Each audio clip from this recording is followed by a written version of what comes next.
Retired NYPD Detective Harry Houck.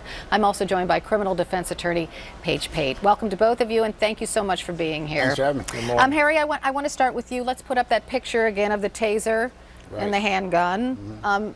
Both of them have handles, and you'll see that picture in just a minute.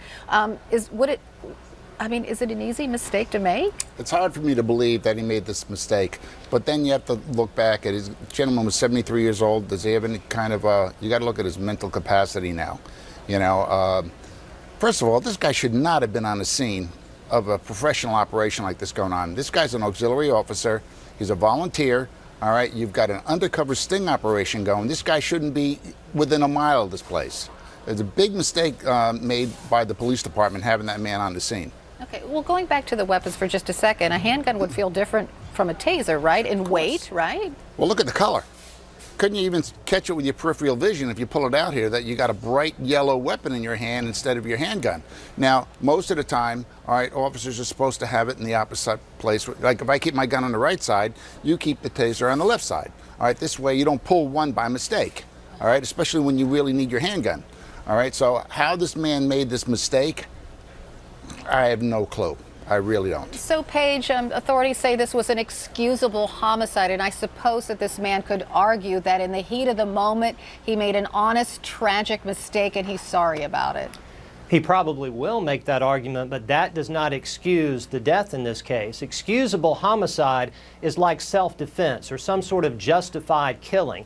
In this case, I don't think there's a question that the incident was an accident. He didn't mean to pull his gun and shoot Eric Harris, but he did. And under Oklahoma law, an accident, if it's negligent, can constitute manslaughter, and that's why they've charged him the way they have.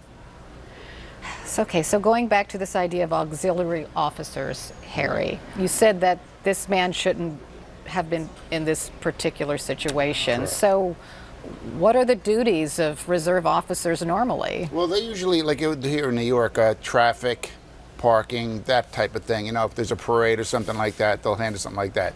See, in New York, they don't carry weapons. Oh, they not in New York City, all right? A lot of cities, a lot of states do have armed auxiliary officers, and some of them are even on patrol, okay? So, but they got to have extended.